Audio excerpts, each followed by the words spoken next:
a sets in logical problem. These are sets in logical problem. What do you have?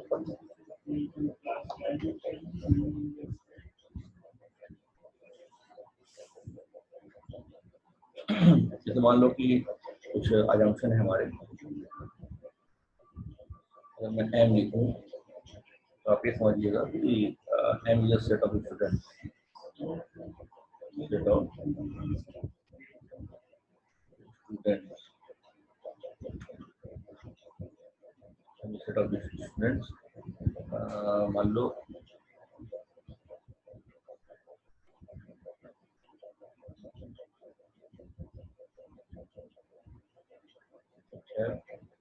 Mathematics,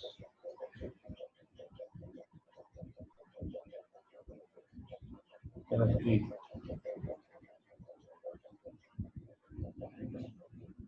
chemistry और physics ले लो।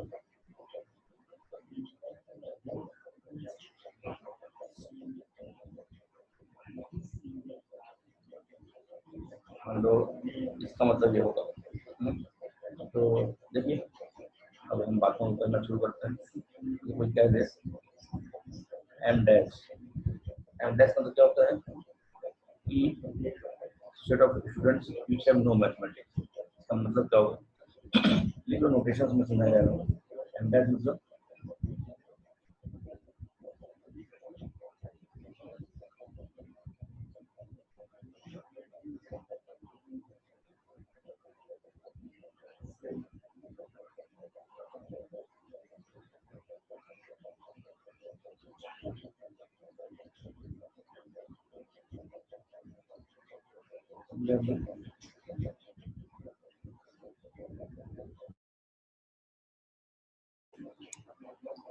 set of students have no physics,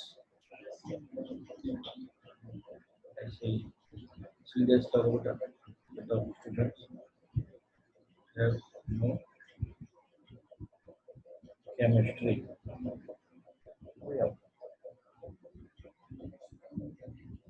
अच्छा M union C कर दें या P कर दें, क्या आएगा मतलब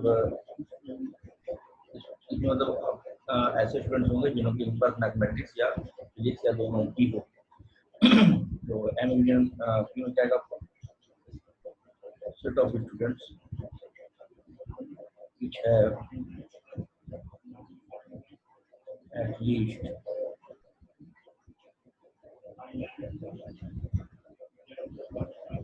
one subject, कम से कम एक सब्जेक्ट बताइए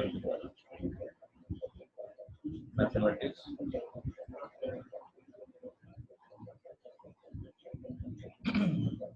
और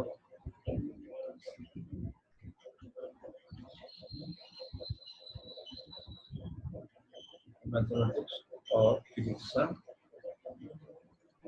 फिजिक्स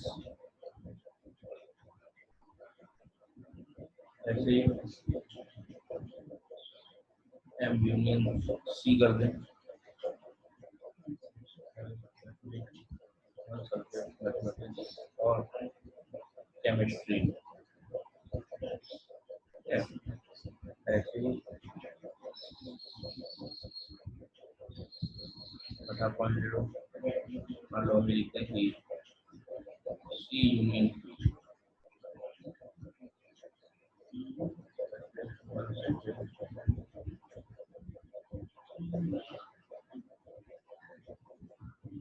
फिजिक्स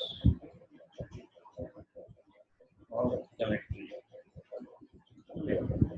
इसका ये मतलब होता है, मैं मतलब का लिखवा दे रहा हूँ, अगर क्वेश्चन जब आए तो डरेंगे नहीं। हम लोग का सेट सब लगभग खत्म होने वाला है। हम लोगों ने काफ़ी फॉर्मूले थ्योरम और काफ़ी थ्योरी जान लिया है हम लोगों तो यही हो जाएगा उसका। अच्छा तो मैं बताऊंगा अब इंटरसेक्शन के बारे में बताऊंगा। ये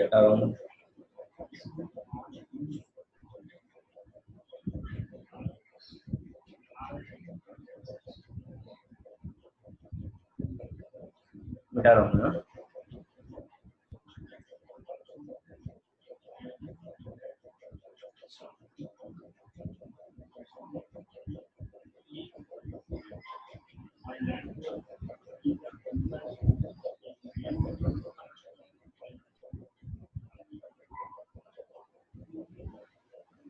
कितना लिखा है समझ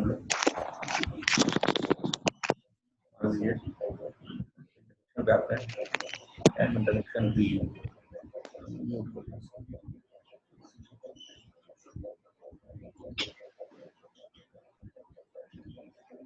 M intersection C. These are some of the set of students which have both subject mathematics and physics and compulsory है that set of students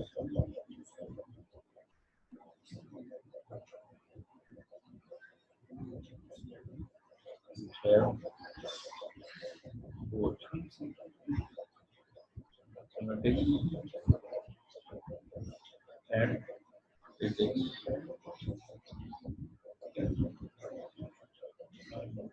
That is M intersection C हो जाए set of students which have both mathematics and chemistry. ऐसे ही physics intersection chemistry हो जाए मतलब यहाँ compulsion हो जाता है इंटरसेक्शन में कंपल्सन होता है फिजिक्स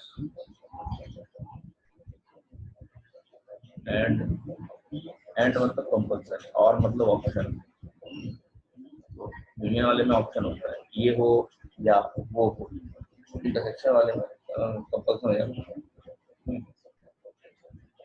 कोई अगर ऐसे लिख दे मैं जो लिखवा रहा हूँ इसके बाद आपको सवाल को समझने में आसानी होगी मान लो एम इंटरसेक्शन पी कॉम्प्लीमेंट या डैश बोल सकते हो या नॉट पी होता है इसमें क्या होता है इसमें आप ये कह सकते हो set of students which have mathematics but not physics है ना set of students which have mathematics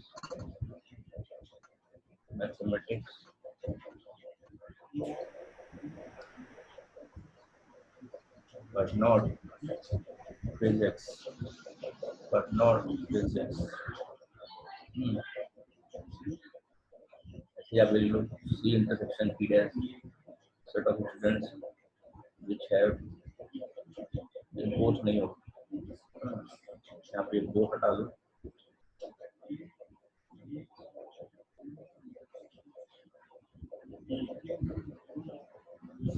which have chemistry but not physics है ना ऐसे ही है सारी बात अभी जब पीपी हो गया ऐसे ही बहुत सारे अब मैथ्स के साथ केमिस्ट्री है ऐसे ढेर सारे आएंगे आपके ठीक है समझ गया होगा इंफॉर्मेशन है अब ढेर सारे क्या लिखा इसको मान लो ऐसा हो गया एम यूनियन पी पूरे कॉम्प्लीमेंट हो जाए ऐसे किसमें क्या होगा ऐसे कैसे आप कह सकते हो कि set of students which have not both subject मतलब मैथमेटिक्स भी ना हो और फिजिक्स भी ना हो अगर आप M union P like complement लगा रहे हो इसका मतलब एक ऐसा बच्चा जिसके पास मैथमेटिक्स और फिजिक्स दोनों ही नहीं है set of students which don't have both subjects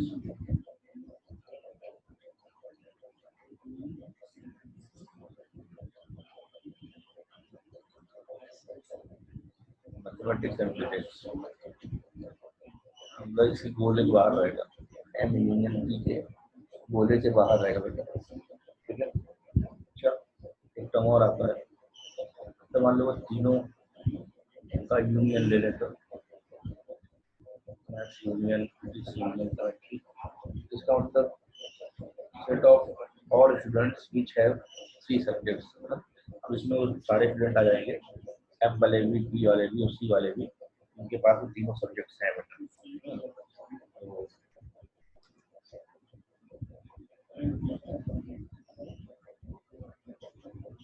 set of all instruments.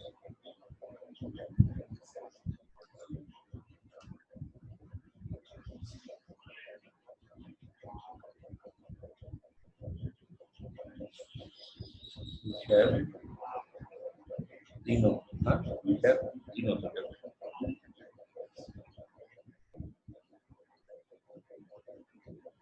अच्छा, अगर ये ऐसे हो जाए M intersection E intersection C intersection हो जाए तीनों में, तो मतलब क्या होगा? मतलब ये सारे वो स्टूडेंट हैं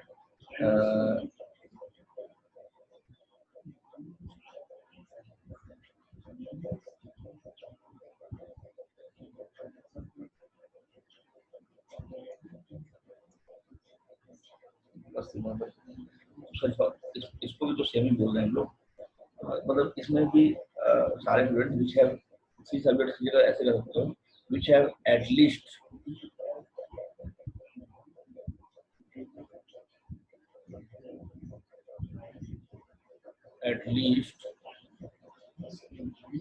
वन ऑफ सी सब्जेक्ट, कम से कम इन तीनों से एक सब्जेक्ट तो होना चाहिए, वो इसमें से आ जाएंगे, M union B union C, ठीक है, कम से कम एक सब्जेक्ट भी होगा तो इसमें आ जाएंगे।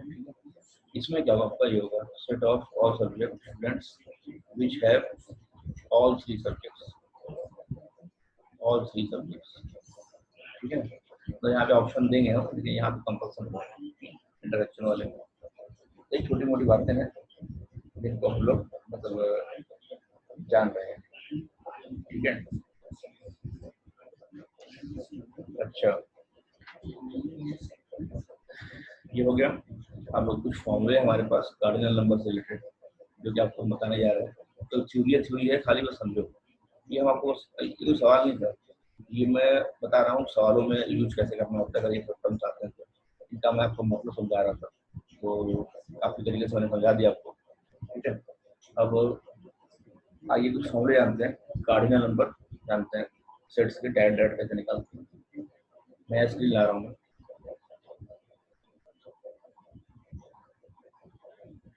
तो बाद में आए हैं उनको भी वेरी वेरी गुड मॉर्निंग। अभी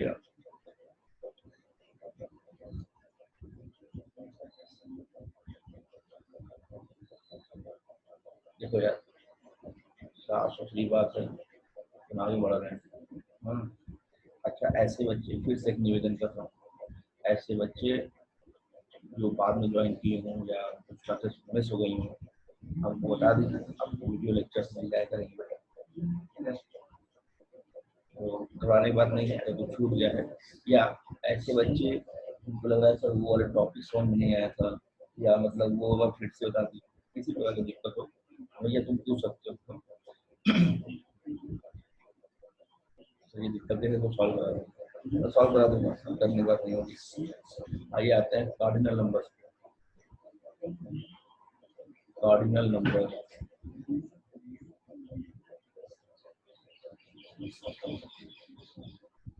of some sets.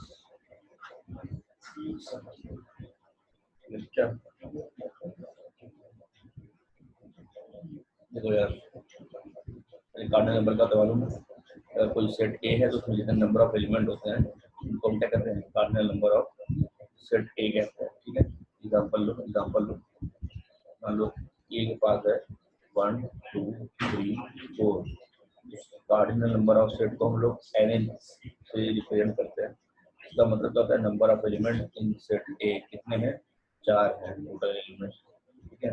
तो कार्डिनल नंबर एक सेट था, मान लो 2 सेट मिल जाए या कुछ उसको घटा दें, तो सब कुछ इंपॉर्टेंट फॉर्मूले में डायग्राम लिखाने जा रहा हूँ आपको, तो समझिएगा।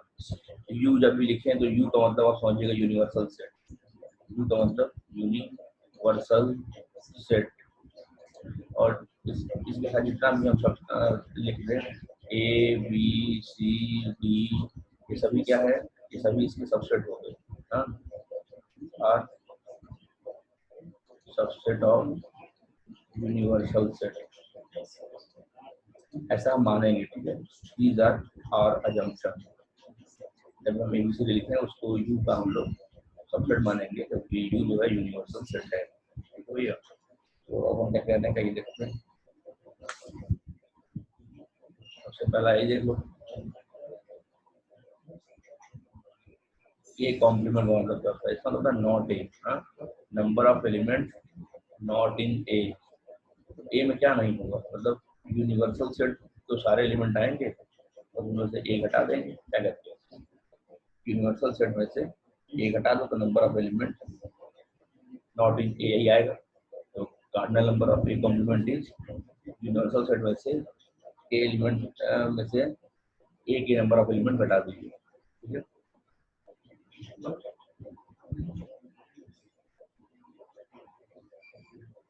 हमने लिखवाया भी था number of element in A union B क्या होता है, number of element in A number of element in B minus number of element in A intersection B. ये इम्पोर्टेंट है। अच्छा, ये यूनियन बी का ही अगर सेट्स डिसजॉइंट हो जाए, ये जीरो हो जाता है if A and B are disjoint, ठीक है, that is A intersection B is phi। अगर A और B disjoint मतलब कुछ भी कॉमन नहीं है, इसमें इंटरसेक्शन फाई आएगा, तो नंबर ऑफ एलिमेंट कितने होंगे, यहाँ पे जीरो हो जाएंगे, तो ये चीज जीरो हो जाएगा और एन ए यूनियन बी खाली N A plus N B आएगा। समझ में क्या, हाँ समझा दूंगा। अब ये सेट है, सर्किल है, ये सर्किल है, तो ए यूनियन बी हम कर रहे हैं। अगर हम बेटा यहाँ पे ए यूनियन बी कर रहे हैं, ये आपका ए है, ये बी है, ये यूनियन हो है। अगर हम ए यूनियन बी कर रहे हैं तो सबको मिला दे रहे हैं, सबको क्या कर रहे हैं, मिला दे रहे हैं। तो हम कह रहे हैं क्या, N A number of element in A number of element in B. ये काम करते करते हमने इस वाले पोर्शन को दो बार काउंट कर लिया है। ये पोर्शन जो है बेटा तो कॉमन पॉइंट है, ये ए में भी है और ये बी में भी है। जब ए को जोड़े हैं तब भी आया था, बी को जोड़े हैं तब भी ये आया था, उसको हम दो बार लिख दिए हैं, इसलिए हमने एक बार यहाँ पे घटा दिया बैलेंस करने के लिए, ठीक है, तो डबल काउंट हो जाएगा, एरर जाएगा। तो ए यूनियन बी में नंबर ऑफ एलिमेंट इतने होते हैं, लेकिन हम क्या कह रहे हैं अगर यही सेट दूर दूर हो, कैसे हो, दूर दूर हो,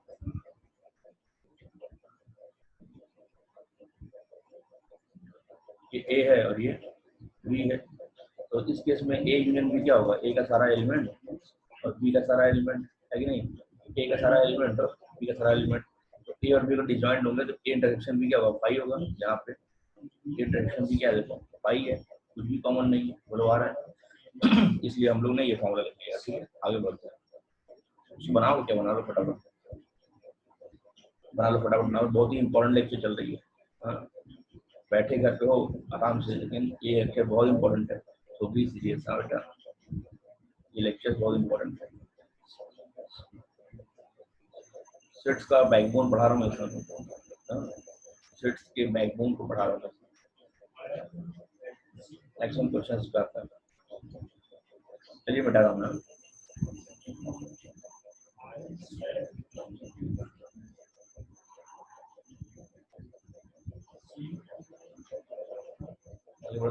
या पर तीसरा फॉर्मूला हो गया, डिजॉइंट सेट्स होते हैं।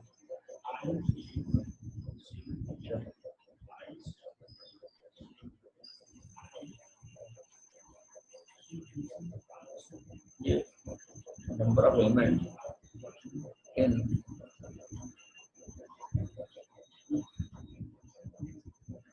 अब तीन लेते हैं, A union B union C. अगर ऐसा जाता है समझो तो क्या होता है, number of element in A plus number of element in B, सबको बड़े सिंगल सिंगल जोड़ number of element in C, minus कर दो double double, number of element A intersection B, कितने पॉसिबल कॉम्बिनेशन बन रहे तरीका याद रखो, A intersection C plus number of element B intersection C, double double में इतनी पॉसिबिलिटी बनेंगे, मतलब दोनों को साथ साथ लेना है, इसलिए इंटरसेक्शन ले लिया, यहाँ पे इंटरसेक्शन का फिर और क्या पॉसिबिलिटी बनेगी सर, तीनों के साथ ले लीजिए, आएगा plus number of element is intersection C, ठीक है, ऐसा आता है। ये प्लस माइनस फिर माइनस फिर प्लस ऐसे चलता रहता है, बात होता है, एक और ले लो समझने के लिए। अगर मान लो ऐसे 4 सेट हो जाए, ऐसा हो जाए, तो क्या होगा, पहले चारों को इंडिविजुअली एक बार जोड़ दो, Na plus Nb plus Nc, ये छूट जाए बता देना हमको, ठीक है। कॉम्बिनेशन माइनस दो लोग कॉम्बिनेशन बनाओ, A intersection B minus common लिए प्लस लिखा, और plus A intersection C intersection D, B intersection C B intersection D, C intersection D, ठीक है। डबल डबल पेयर हमने अपनी तरफ से कोशिश किया है, बना दिया है, छूट रहा तो आप चेक करिए, छूट नहीं रहा। डी सेट का कार्डिनल नंबर नहीं लिखे हैं। ओहो, धन्यवाद बेटा, धन्यवाद। ठीक है, डी का भी हमने लिख दिया काफी, और यह आ जाएगा। इसका क्या होगा, तो प्लस बन गया, माइनस बन गया, प्लस बनेगा, फिर प्लस बनेगा क्या, अब 3 का पेयर बनेगा। तो ए इंटरसेक्शन, एक लॉजिक सिखा रहा हूँ, ऐसे हम निकाल लेंगे। A intersection B intersection C plus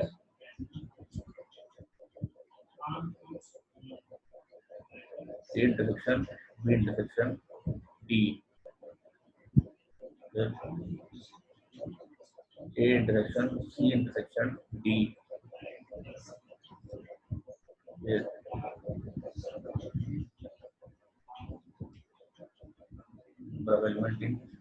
B intersection C intersection D, तो बनेगा, देख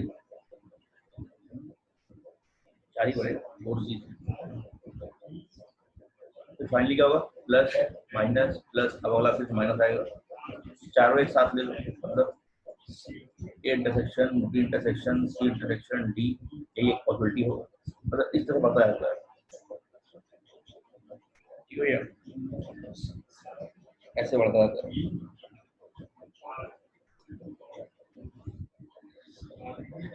अच्छा, आगे बढ़ते हैं, इसी को आगे बढ़ाएंगे। मान लो n नंबर ऑफ एलिमेंट है, A1 यूनियन A2, लिखवा रहे हैं, बहुत इंपॉर्टेंट है, यूनियन A3 यूनियन AN, है ना। तो इसको हम क्या करेंगे, अच्छा इसको हम लोग ऐसे भी लिख सकते हैं, याद आ रहा है क्या, number of element union of AI i equal to 1 से n तक, याद आ रहा है क्या, हमने तरीका बताया था आपको बिल्कुल स्टार्टिंग में, जब n नंबर ऑफ टर्म हो तो हम लोग ऐसे लिखते हैं, इसका डिस्ट्रीब्यूशन ही होता है, यूनिफाइड फॉर्म में लिखते हैं, इंटरसेक्शन होता है, यहाँ पे इंटरसेक्शन बनाते हैं और 1 से लेके n तक जाते हैं, एक साइकिल चलती है, एक 1 रखेंगे फिर यूनियन, फिर 2 रखेंगे फिर यूनियन, फिर 3 रखेंगे फिर यूनियन, यही मिल जाता है, ठीक है। इसका मतलब ये होता है, आई वैल्यू 1 से लेके n तक गया है, हर नंबर को रखने से पहले यहाँ पे यूनियन लगा देंगे, A1 यूनियन A2 यूनियन आई होता रहेगा। इसका मतलब क्या होता है, मतलब सबका सम, सबका सम, मतलब नंबर ऑफ एलिमेंट इन,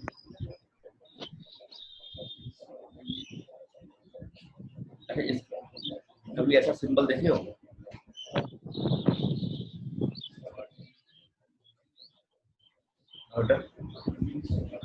ये सिंबल सुन पा रहे हैं, इसका मतलब क्या है, इसका मतलब सम होता है, इसका मतलब सम होता है, ठीक है। मैं हल्का समझा रहा हूँ आपको, इस फॉर्मूले को याद रखने के बाद इसको हम एक्सप्लेन करेंगे। हम क्या करें ना, ये लिखते हैं समेशन AI i वैल्यू 1 से n तक, इसका मतलब हो गया बेटा A1 प्लस, फिर 2 रखो, A2 फिर प्लस लगा दो, इसका मतलब समेशन होता है, इसका मतलब यूनियन होता है, इसका मतलब समेशन होता है, मतलब सम लगाते हैं, सम।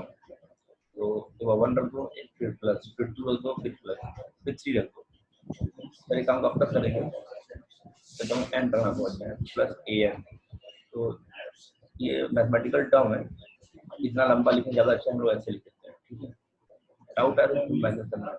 हाँ, इसको हम लोग सिग्मा बोलते हैं, सिंबल को हम लोग सिग्मा बोलते हैं, और समेशन बोलते हैं।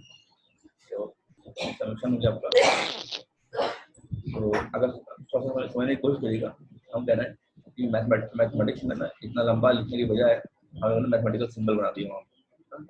तो इस तरह से अब इसको हम अब सबको इंडिविजुअल सम करना पड़ेगा। तो a1 + a2 + a3 इतना लंबा कौन लिखे, तो हमने ये लिख दिया, ठीक है। ये प्लस में हो गया, अब माइनस में आएगा, क्या आएगा आपका, अब माइनस में आएगा, तो क्या आएगा, ai intersection aj double double, ठीक है।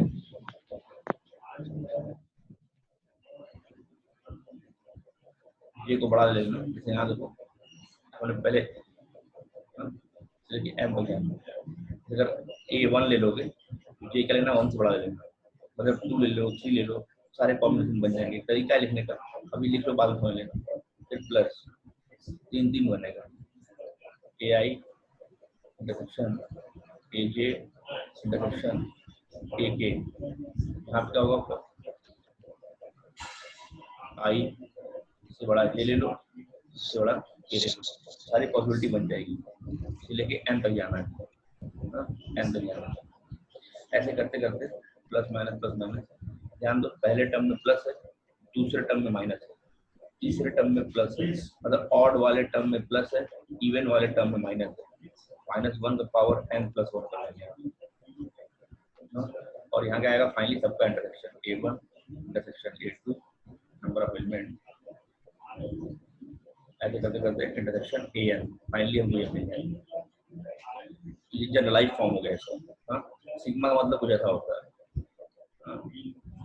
तो फाइनली हमको ये मिल जाएगा। इसको लिख लो, ये यूनिफाइड फॉर्म है टर्म का, बहुत इंपॉर्टेंट है, इसको लोग सवाल करेंगे। कल आपका आखिरी लेक्चर होगा, उम्मीद करता हूँ सेट्स का लेक्चर आपका आखिरी होगा। आप लोग अपनी किताब को लगाइए, कोई दिक्कत है बताइए। अगला फॉर्मूला मैं बताने जा रहा हूँ,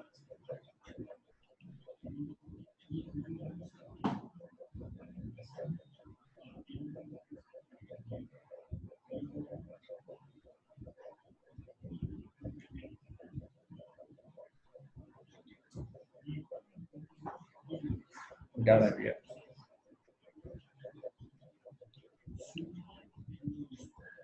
लिखिए था,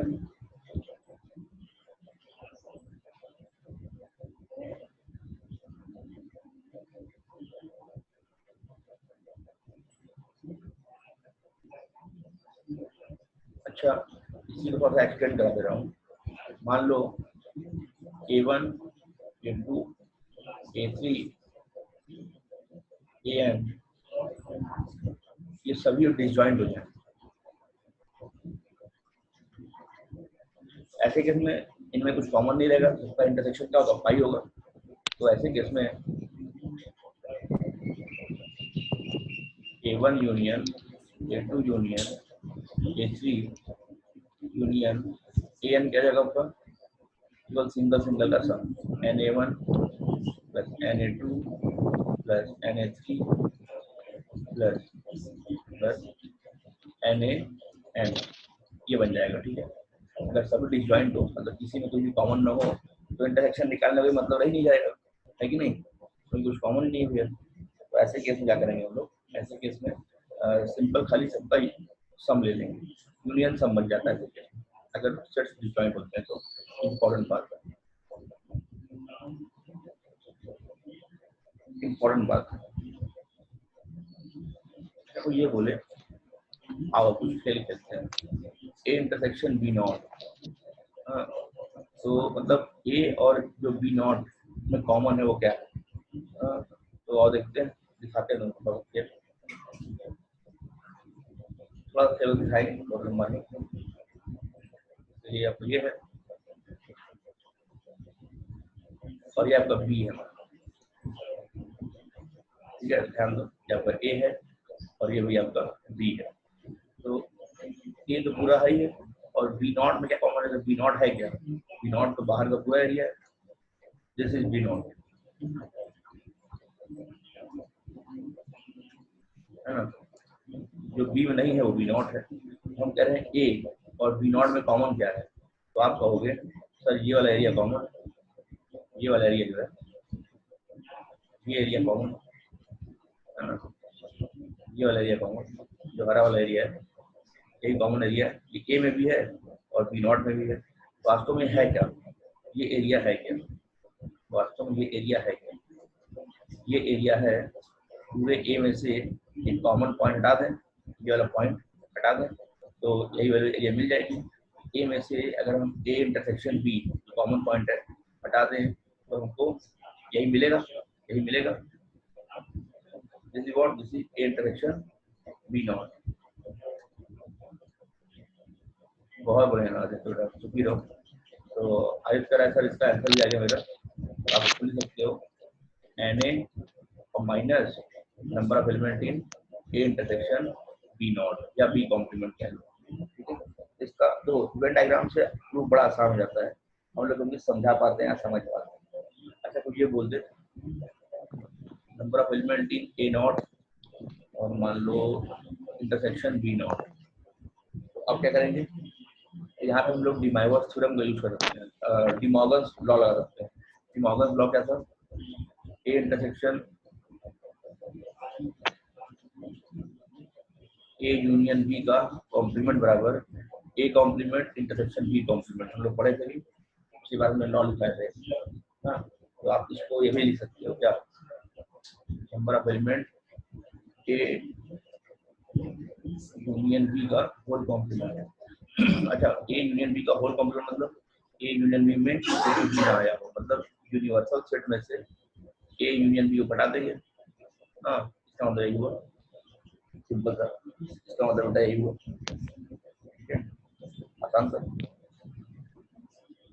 ठीक है तो number of element in A minus B, number of element in A minus B, ये सेम हो जाएगा ऐसा ही भाई, ए में से बी हटा दोगे ये पूरा पोर्शन गायब हो जाएगा ना, ये पूरा पोर्शन गायब हो जाएगा, यही पोर्शन कहीं बचेगा यही वाला, तो क्या आएगा आपका number of element in A minus number of element in A intersection B. यहाँ पे बी नॉट नहीं है, यहाँ पे बी नॉट नहीं है, ठीक है, बी नॉट नहीं है, ये दोनों बिल्कुल सेम, ये दोनों बिल्कुल क्या number of element A minus B और यही हो गया, दोनों मतलब सेम निकला, दोनों का मतलब सेम निकला। अब यहाँ पे लिख भी लो बराबर क्या number of element in A intersection B not, दोनों का मतलब सेम निकला।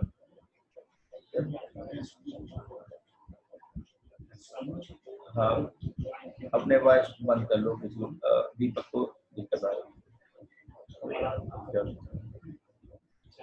ठीक है तो ऐसा हो गया आपको। अच्छा बस सही सब है, छोटी मोटी बातें हमारे पास मैंने बता दिया। ऐसे अगर लो एक और लिख लो, मान लो बी माइनस ए हो जाए तो क्या होगा, number of element in B minus A intersection B, ऐसा हो जाएगा, ठीक है भैया।